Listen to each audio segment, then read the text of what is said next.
Permission கேட்டால் free அண்ணன் கொடுத்துருவார். இப்போ கேட்காம போட்டுறதுலாம் அவருக்கு கோவம் வர்றது காரணம். எங்கிட்ட கேட்கல, எங்கிட்ட பெர்மிஷன் வாங்கலை அப்படின்னு சொல்லி சண்டை போடுறது காரணம் பணத்தை ஆசை இல்லை சார், கொட்டி கிடக்கு சார். பல பேர் நினைக்கிறீங்க. ஆனால் இந்த ரூலுங்கிறது விதிப்படி நம்ம போயே ஆகணும்.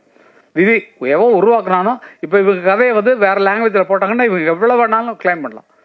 என்னோட சீன்ஸ் இவ்வளோ, அதாவது எங்களுக்கு 40 செகண்ட்ஸ்ன்னு வச்சுக்கலாம், அதெல்லாம் ரூல்லாம் சொன்னால் உங்களுக்கு புரியாது. அந்த மாதிரி அவங்க கதையின் மெயின் கதையை எடுத்து வேற கதை பண்ணாலே இது நம்ம கதையில் ரெஸ்பான்ஸ் பண்ண கூடுறாவன அப்படின்னு சொல்லி கூப்பிட்டு நம்ம வாங்கிக்கிறதுலாம் ரைஸ் உண்டு. எவன் உருவாக்குனானோ அவனுக்கு அதில் பங்கு உண்டு. அந்த மாதிரி தான் அந்த ராயல்ட்டிங்கிற விவகாரம் போயிட்டு இருக்கு. அது இனிமேல் பிரச்சனையே வேண்டாம். ஏன்னா பாருங்க, எந்த படத்துக்குமே வராது. ஏன்னா எங்களுக்கு தெரியல, நம்மகிட்ட பெர்மிஷன் கேட்காம போட்டிருக்கானே அப்படிங்கும் போது தான் உங்களுக்கு வருது. அஜித் படம் அதெல்லாம் ஒன்றும் இல்லை, எங்கள் பாட்டு அவ்வளோதான்.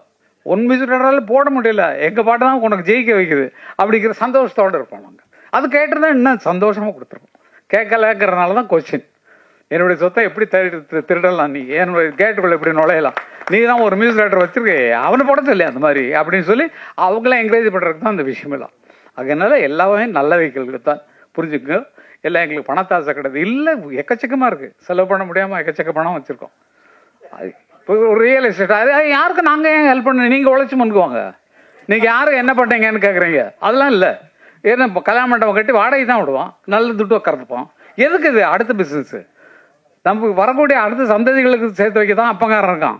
அதனால சேர்த்து வச்சதெல்லாம் அடுத்த குழந்தைங்களுக்கு, பேரன் பேத்திகளுக்கு, அந்த அண்ணன் பிள்ளைங்களுக்கு, தம்பி பிள்ளைங்களுக்கு, அக்கா பிள்ளைங்களுக்கு, இவங்களுக்கு கொடுக்கத்தான் எங்களுக்கு. அதுக்கு தான் சம்பாதிக்கணும், அவங்களும் நல்லா இருக்கணும் எங்களை மாதிரின்னு. அதனால ஒவ்வொருத்தரும் அப்படி வாழுங்க.